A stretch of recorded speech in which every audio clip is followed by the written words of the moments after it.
Hi everyone, welcome to mini academy. In this video आज हम discuss करने वाले हैं बीएड फर्स्ट ईयर के कुछ टॉपिक को।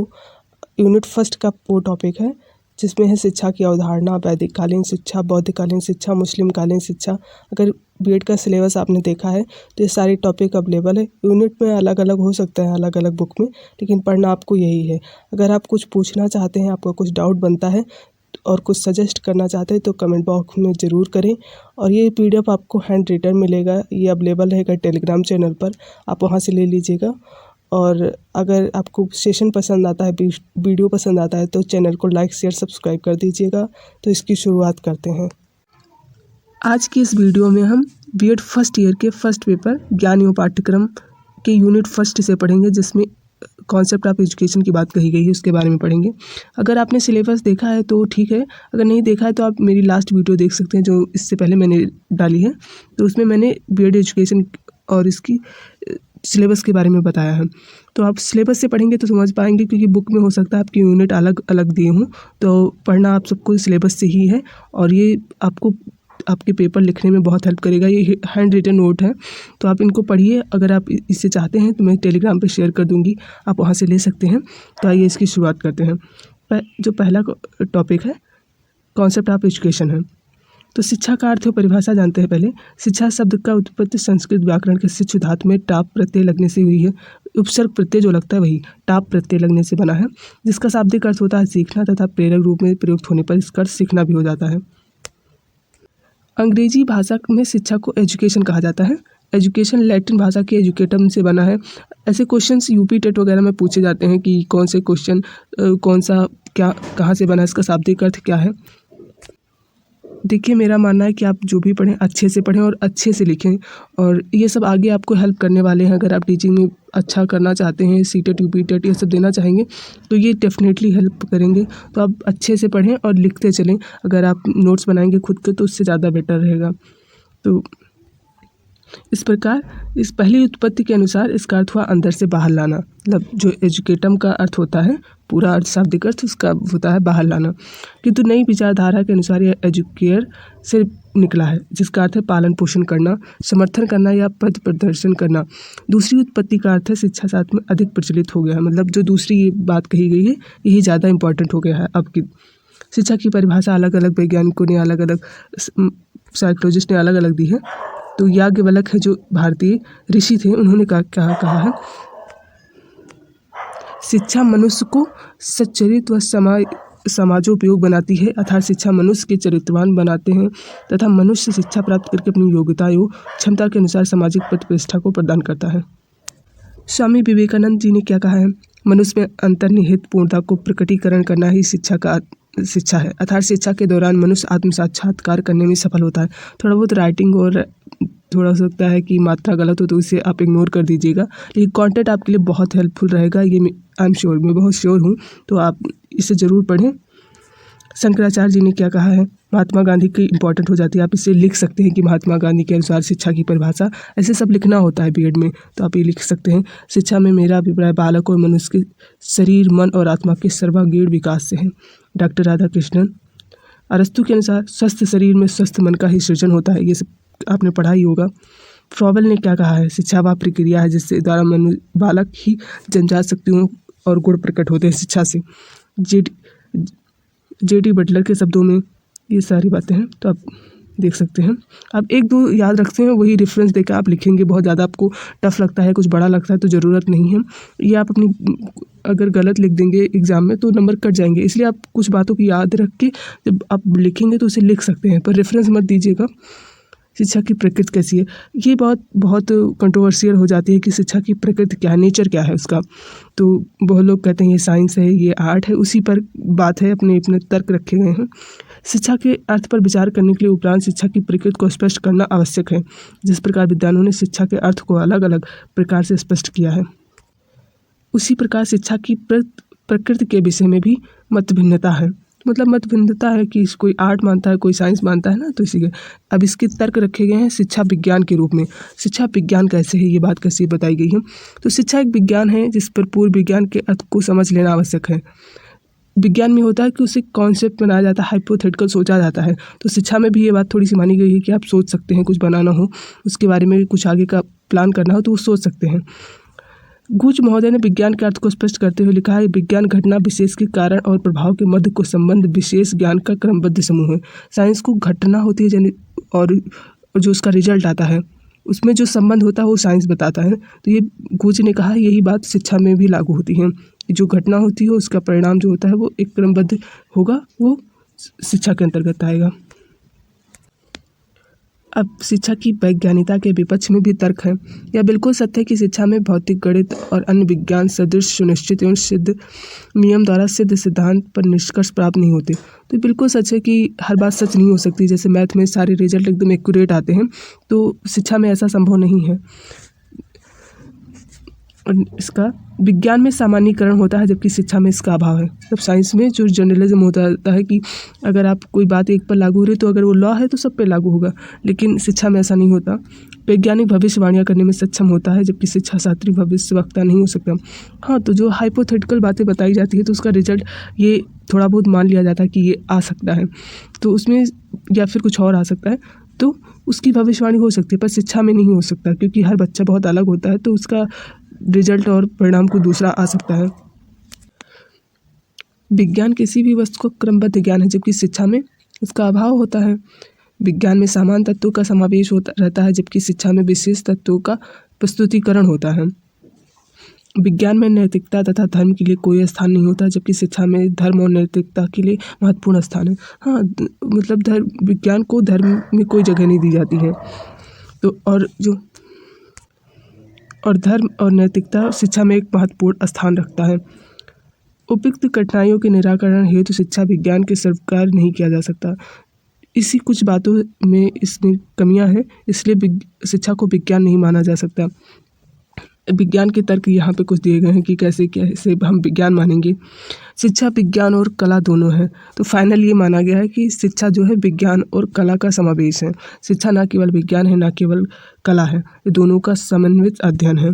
इसे अलग अलग नहीं किया जा सकता। जैसे आप पढ़ते हैं कि बालक के विकास में क्या महत्वपूर्ण है, तो पर्यावरण और वंशानुक्रम दोनों, वैसे इसमें भी है कि ना कला है ना साइंस है, तो दोनों हैं। अब हमारा अगला सब टॉपिक है उसी का फर्स्ट यूनिट का, जिसमें वैदिक कालीन शिक्षा, मुस्लिम शिक्षा, बौद्ध शिक्षा, ये सब पूछा जाता है। तो हम वर्तमान भारतीय समाज और प्रारंभिक शिक्षा के बारे में पढ़ेंगे, जिसमें हम वैदिक कालीन शिक्षा पढ़ेंगे। इसमें मैंने कुछ की पॉइंट्स ही बनाए हैं, तो आप इसे पढ़िएगा और आप इसे याद कर लीजिएगा। आप एक बार से 2 बार देखेंगे वीडियो, आपको सारी चीज़ें अपने आप याद हो जाएंगी और खुद से लिख पाएंगे। तो इसकी शुरुआत करते हैं। भारतीय समाज में प्रारंभिक शिक्षा को बढ़ावा देने के लिए समय समय पर आवश्यकता अनुसार प्राचीन काल से आधुनिक काल तक अनेक प्रकार की शिक्षा व्यवस्थाएं की गई हैं, जो इस प्रकार हैं। इसकी व्यवस्था जो है वैदिक कालीन शिक्षा व्यवस्था लगभग 500 ईसा से 600 BC पूर्व मानी जाती है।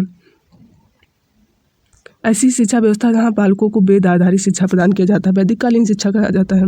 ऋग्वेद, यजुर्वेद, चारों वेद पे शिक्षा दी जाती है, और जो एक वेद का ज्ञाता होता है उसे स्नातक, 2 वेद का ज्ञाता वशु, 3 वेद का ज्ञाता रुद्र और 4 वेद का ज्ञाता आदित्य कहा जाता है। आप इसमें से बहुत सारे शॉर्ट्स बना पाएंगे, खुद से बना पाएंगे, मीडियम क्वेश्चन बना पाएंगे, लॉन्ग तो आप लिख ही लेंगे। ऋग्वेद के बारे में कि ये क्या है, प्राचीनतम वेद है, आप सब जानते होंगे। इसमें 10 मंडल हैं, 1028 श्लोक हैं, 10,500 से अधिक ऋचाओं का साक्ष्य यानी मंत्रों का साक्ष्य है। तीसरे मंडल में गायत्री मंत्र है, देवी देवताओं की बात कही गई है।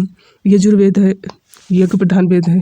सामवेद में संस्कृत है, संगीत है, अथर्ववेद में ऐसा वेद है जो आजकल जादू टोना इन सब के बारे में बात कही गई है। अल्तेकर के अनुसार उन्होंने अपनी book education in ancient India में वैदिक कालीन शिक्षा को परिभाषित करते हुए कहा है कि वैदिक शिक्षा वह प्रकाश स्रोत है जो हमारे जीवन में अनेक मार्ग प्रशस्त करता है। तो ये याद रख सकते हैं, the education in ancient India book Altekar ने लिखी है, जो भारतीय इतिहासकार हैं। तो इसका वैदिक कालीन शिक्षा का उद्देश्य क्या है, तो इसका उद्देश्य मनुर्भव है। जैसे बालक पहले इंसान बने फिर भारतीय बने। सा विद्या या चा विमुक्ति, ऐसी विद्या जो मोह माया से मुक्ति दे।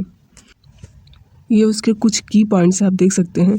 सत्यम ब्रह्म, जगन मिथ्या, चरित्र प्लस संपूर्ण विकास, इसमें बात कही जाती है। बालक को ज्ञान में प्रवीण करना, ये सारी बातें कही जाती हैं। विशेषता क्या है? शिक्षा का केंद्र रहता है गुरुकुल, शिक्षा का माध्यम संस्कृत रहता है और शिक्षा व्यवस्था निःशुल्क और सार्वजनिक रहती है। आरटीई की जो पृष्ठभूमि है वैदिककालीन शिक्षा से प्रभावित है। आरटीई 2009 आप जानते हैं, राइट टू एजुकेशन, वो इसी से प्रभावित है, तो आप ध्यान रखिएगा। शिक्षा व्यवस्था कहती रहती है सावासीय आवासीय, यानी आवास भी वहीं पर रहता है। व्यवहारिक शिक्षा भी थी, ना कि पुस्तकीय। तो पुस्तकीय कुछ भी नहीं था, सारी व्यवहारिक शिक्षा दी जाती थी, मंत्रों को पढ़ाया जाता था, उसे रटाया जाता था। तो यहाँ पे व्यवहारिक शिक्षा थी, पुस्तकीय नहीं था। सामूहिक शिक्षा नहीं, व्यक्तिगत शिक्षा थी। मतलब सामूहिक शिक्षा नहीं थी कि क्लास वाइज कुछ भी नहीं बटा था, उसमें बच्चों को एक वेद का ज्ञाता था, जो 2 वेद का ज्ञाता था, ऐसे करके अलग अलग से शिक्षा दी जाती थी। शिक्षा व्यवस्था क्या था? संस्कार थे, मंत्रों का विशेष बहुत महत्व रहता था। गृह शिक्षा चूड़ा कर्म संस्कार से हो जाती थी और विद्या आरंभ जो संस्कार होती थी वो शिविकर्णम संस्कार से होता था, जो 5 साल में होता था। और वेदत्रयी 3 वेदों का समूह, ये 3 वेद पढ़ाए जाते थे, ऋग्वेद, सामवेद, यजुर्वेद। अथर्ववेद नहीं पढ़ाया जाता था, यही 3 वेद पढ़ाए जाते थे। गुरुकुल है, उपनयन संस्कार होता था, यानी गुरु के समीप ले जाना, वो संस्कार करते थे, उपनयन संस्कार, उसी में इसका मतलब होता था गुरु के समीप ले जाना। उपनयन संस्कार, मौजी संस्कार और जनेऊ संस्कार आप कुछ भी कर सकते हैं। ब्राह्मण के लिए 8 वर्ष था, क्षत्रिय के लिए 11 वर्ष और वैश्य के लिए 12 वर्ष था। पाठ्यक्रम हम देख रहे थे, पाठ्यक्रम आध्यात्मिक शिक्षा, लौकिक शिक्षा पे था। वेद, पुराण, उपनिषद आध्यात्मिक शिक्षा दी जाती थी। लौकिक शिक्षा में प्राथमिक गणित, विज्ञान, समाज विज्ञान, ये सारी शिक्षा दी जाती थी। तो आप ये देख सकते हैं, PDF में आप मिल जाएगा, आप पूरा देख सकते हैं। शिक्षा व्यवस्था मौखिक थी और जो गुरु और छात्र के बीच संबंध होता था वो पिता पुत्र के समान होता था। शिक्षा की जो व्यवस्था, ये पूरा वो दिया गया है। वैदिककालीन शिक्षा के कुछ दोष हैं, ये भी आपको लिखना रहता है, तो आप बिल्कुल लिख सकते हैं। शिक्षा व्यवस्था बाल केंद्रित नहीं थी, यानी टीचर सेंटर्ड थी, टीचर ही जो पढ़ाता था वही सब कुछ रहता था। शूद्रों के लिए शिक्षा व्यवस्था नहीं थी और शिक्षा एकल मार्गी थी, यानी आध्यात्मिक थी, उसका व्यवहारिक बहुत ज़्यादा उपयोग नहीं था, तो ये भी एक कमी है। स्त्री शिक्षा को बहुत बढ़ावा नहीं दिया गया था, तो ये भी एक कमी है, तो आप याद रख सकते हैं। नेक्स्ट चलते हैं बौद्धकालीन शिक्षा पर। एक ऐसा समय जहाँ पर बालकों को बौद्ध धर्म पर आधारित शिक्षा दी जाती थी, तो इसे बौद्ध शिक्षा कहते थे। R.K. मुखर्जी ने क्या कहा है? बौद्धकालीन शिक्षा वैदिककालीन शिक्षा का परिवर्तित रूप है, मतलब थोड़ा बहुत मॉडिफाइड कह सकते हैं, तो वही रूप है। प्रवर्तक कौन थे? आप सब जानते होंगे, गौतम बुद्ध थे, पिता उनके शुद्धोधन थे, माता माया देवी थी, महामाया, तो माया देवी। फिर माता प्रजापति गौतमी, यानी मौसी, जो उनका पालन पोषण किया था। उद्देश्य क्या था? निर्वाण की प्राप्ति। जो इस शिक्षा व्यवस्था थी उसका उद्देश्य था निर्वाण की प्राप्ति, सत्य की खोज। बौद्ध धर्म को बढ़ावा भी देना था, सामाजिक कुशलता का विकास करना, बालकों को ज्ञान में प्रवीण करना, सभी के लिए शिक्षा व्यवस्था उपलब्ध कराना। इसकी विशेषता देखते हैं क्या रहती है। शिक्षा का केंद्र है मठ, संघ। शिक्षा का माध्यम रहता है वो पाली भाषा रहता है। वैदिककालीन में वही संस्कृत रहता है, इसमें पाली भाषा हो जाती है। निःशुल्क और सार्वजनिक रहती है। शिक्षा प्रजातांत्रिक सिद्धांतों पर आधारित रहता है। इस शिक्षा व्यवस्था में स्त्री शिक्षा को बढ़ावा दिया जाता है, मतलब स्त्रियों को भी पढ़ाया जाता है। इसमें भी संस्कारों और मंत्रों का विशेष महत्व रहता है और इसमें जो बालक का प्रवेश होता है वो प्रवज्जा संस्कार से होता है। इसमें बालक को सिर में मुंडवा दिया जाता है, पीले कपड़े पहनकर कुछ मंत्रों का उच्चारण करा के, इसे प्रवज्जा संस्कार कहा जाता है। बालक को गुरुकुल में मठ में प्रवेश करने के लिए विनती करना पड़ता था, उसे शरणार्थी कहा जाता था। इस शिक्षा में बालकों को अंतर्गत 6 माह तक सिद्धरस्तु नामक पोथी पढ़नी रहती थी, जिसमें 39 अक्षर रहते हैं और 12 अध्याय रहते हैं और उसमें 5 विधाओं की जानकारी दी जाती है। सप्त विद्या, तर्क विद्या, चिकित्सा विद्या, शिल्प शिक्षा, आध्यात्मिक शिक्षा, ये सारी चीज़ें। और ये बातें हैं, कुछ आप पढ़ेंगे इसे तो आप ये सब, आपको जब एग्ज़ाम लिखेंगे तो ये सब बातें आपको काम आएंगी वहाँ पे, तो आप इसे पढ़ सकते हैं। मतलब ये सारी चीज़ें शिक्षा व्यवस्था सभी के लिए कमियों में हम लिख सकते हैं। इसमें शिक्षा व्यवस्था में चंडाल, कोढ़ी, डाकू, कैदी, चोरी करने वाले, इन सबको कोई व्यवस्था नहीं थी, इन सबको शिक्षा नहीं मिलती थी। उनको भी शिक्षा नहीं मिलती थी जो अपने माता पिता की आज्ञा नहीं पाए रहते हैं, तो ये भी आप ध्यान रखना है। बौद्धकालीन शिक्षा के मठ जो थे आजकल जो बहुत फेमस है, नालंदा, विक्रमशिला, ओदंतपुरी, तक्षशिला आदि स्थानों पर स्थापित है।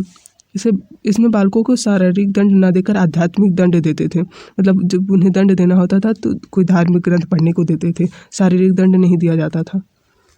मठ शिक्षा समाप्ति के दौरान उपसंपदा संस्कार किया जाता था। उपसंपदा मतलब वापस लौटना। यह संस्कार सामान्यतः 20 वर्ष में किया जाता था और इसमें 10 नियम रहते थे।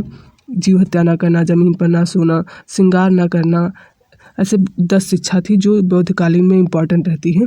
10 में से आप कुछ लिख देंगे तब भी हो जाएगा, कोई ज़रूरी नहीं है आप 10 लिखें। ये सब आप नोट्स बनाते जाइएगा, उस पर प्रैक्टिस खुद भी करते जाइएगा। आप बुक देखेंगे, ये आपको थोड़ा समझने में हेल्प मिल जाएगा कि कैसे क्या है। और आप बहुत ज़्यादा बुक में बहुत ज़्यादा डिटेलिंग में रहता है, उससे कुछ ही शब्द, कुछ ही चीज़ों को आपको निकाल के लिखना है, तो ये नोट्स आपको उसमें हेल्प करेगा।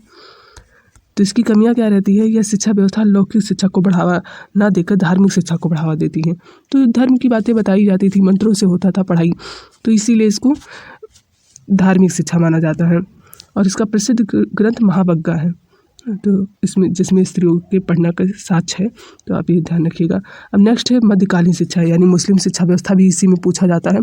बहुत ज़्यादा क्वेश्चन यहाँ से बनते नहीं हैं, कुछ शॉर्ट्स बन सकते हैं, तो आप ओवरऑल कुछ पढ़ के कुछ याद रख लेंगे तब भी काम हो जाएगा। तो आप इसे देखिए, मुस्लिम कालीन शिक्षा अर्थ क्या है? ये भी शिक्षा मुस्लिम सभ्यता और संस्कृति का विकास करने के लिए लाई जाती है, जिसे मुस्लिम शिक्षा अथवा मुगल कालीन शिक्षा कहते हैं। उद्देश्य क्या रहता है? सारे सांसारिक एवं भौतिक ऐश्वर्य की शिक्षा। जैसे बौद्ध में रहता है निर्वाण प्राप्ति यानी सत्य की प्राप्ति की शिक्षा, वैसे इसमें संसारिक एवं भौतिक ऐश्वर्य की शिक्षा दी जाती है। मुस्लिम सभ्यता और संस्कृति को बढ़ावा देना, जैसे बौद्ध धर्म में बौद्ध धर्म को बढ़ावा दिया जाता है, वैसे इसमें भी इस्लामिक ज्ञान का प्रचार करना, विशिष्ट नैतिकता की शिक्षा देना, यही सब बातें रहती हैं। विशेषता क्या रहता है? शिक्षा का केंद्र मकतब तथा मदरसा रहता है। शिक्षा का माध्यम अरबी तथा फारसी भाषा रहती है और बालकों का शिक्षा निःशुल्क प्रदान की जाती है। ये शिक्षा मौखिक तथा व्यक्तिगत भी थी, मानवीय मूल्यों को बढ़ावा देती थी। ये सारी बातें हैं, अब याद रखिएगा। स्त्री शिक्षा, व्यवसायिक शिक्षा, ललित कलाओं की शिक्षा आदि व्यवस्थाएं सम्मिलित थीं। इस शिक्षा व्यवस्था में शिक्षा का केंद्र जो रहता है मकतब तथा मदरसा रहता है। मकतब में प्राथमिक शिक्षा दी जाती है, 4 से 5 वर्ष की आयु निर्धारित रहती है, प्रवेश लेने की आयु। मकतब शब्द अरबी शब्द के कुतुब से लिया गया है, जिसका अर्थ होता है लिखना, अर्थात बालकों को लिखना और पढ़ना सिखाया जाता है। मकतब के अलावा खानकाहें तथा दरगाहें दोनों मुस्लिम शिक्षा के केंद्र थे, लेकिन यहाँ केवल मुस्लिम घराने के बालकों को शिक्षा दी जाती थी। इसमें बालकों के प्रवेश के लिए बिस्मिल्लाह संस्कार किया जाता था, जो 4 वर्ष 4 माह 4 दिन पे होता था, ये ध्यान रखिएगा। तो आगे बढ़ते हैं। इस संस्कार के दौरान प्रसिद्ध ग्रंथ कुरान के 91वें 55वें अध्याय के सामने रखते थे और इसे अपनी बातों को दोहराने के लिए कहते थे, जिसमें बिस्मिल्लाह अगर नहीं दोहरा पाते थे तो बिस्मिल्लाह कह देने पर उनको पूरा मान लिया जाता था और उन्हें प्रवेश दे दिया जाता था। मकतब के पाठ्यक्रम में वर्णमाला, अक्षरों का ज्ञान, कुरान की आयतों को याद कराना और लिखना पढ़ना ये सब सिखाया जाता था। और शेख सदी को पुस्तक दोस्ता एवं गुलिस्ता एवं पैगम्बर की कहानियाँ सुनाई जाती थी, तो आप इसे ध्यान रखिएगा। मकतब में शिक्षण विधि के अंतर्गत मौखिक शिक्षा और प्रत्यय दिया जाता था, आप इसे ध्यान रखिएगा। नेक्स्ट लेते हैं। मदरसा में क्या होता था? एक उच्च शिक्षा का केंद्र रहता था, मकतब प्राथमिक रहता था, मदरसा उच्च रहता था, ये ध्यान रखिएगा। मदरसा शब्द अरबी भाषा के दरस से लिया गया है, जिसका अर्थ होता है भाषण या व्याख्यान देना, और गुरु को उस्ताद कहते थे और जो छात्र रहते थे उन्हें शागिर्द कहा जाता था। नेक्स्ट है पाठ्यक्रम आध्यात्मिक था, कुरान पढ़ाया जाता था, लौकिक भी पढ़ाया जाता था, गणित पढ़ाया जाता था, विज्ञान, सामाजिक विज्ञान, कृषि, ये सारी चीज़ें पढ़ाई जाती थी। शिक्षण विधियाँ क्या थी? मौखिक विधि थी, व्यवहारिक विधि का सहारा लिया जाता था, साहित्य की ज्ञाता को काबिल कहा जाता था, धर्मशास्त्र की ज्ञाता आलिम, तर्कशास्त्र के फाजिल, चिकित्सा की ज्ञाता को टीवी कहा जाता था और गणित जो जानते थे उन्हें रियाजी कहा जाता था। कमियाँ क्या थी? स्त्री शिक्षा की उपेक्षा हुई थी इसमें भी। प्राचीन काल की शिक्षा व्यवस्थाओं को बढ़ावा नहीं दिया गया, केवल मुस्लिम शिक्षा इन्हीं सबको बढ़ावा दिया गया और यह शिक्षा व्यवस्था रटने और याद करने पर बल देती थी। इसमें आयतों को याद कराया जाता था और सारी चीज़ें कराई जाती थी, इसलिए ये रटने पर बल देती थी। मुस्लिम कालीन के शिक्षा केंद्रों का साक्ष्य आगरा, दिल्ली, जौनपुर, बांदा, बनारस, यहाँ सब पे है, तो आप ध्यान रखिएगा। ये आपका फर्स्ट यूनिट का कुछ सब टॉपिक थे, उसके पूरे हुए हैं, आप इसे देख लीजिएगा, PDF मिल जाएगा, आपको पढ़िएगा। अगर आपको वीडियो अच्छा लगता है तो लाइक, शेयर, सब्सक्राइब कर दीजिएगा और सिलेबस देख के पढ़िए, आपको जो भी पढ़ना है। इसमें थोड़ी बहुत अगर कुछ मिस्टेक हुई है तो उसके लिए सॉरी, और आप राइटिंग इग्नोर कर दीजिएगा और आप इसे नोट से पढ़ के समझेंगे तो समझ आएगा। Thank you so much.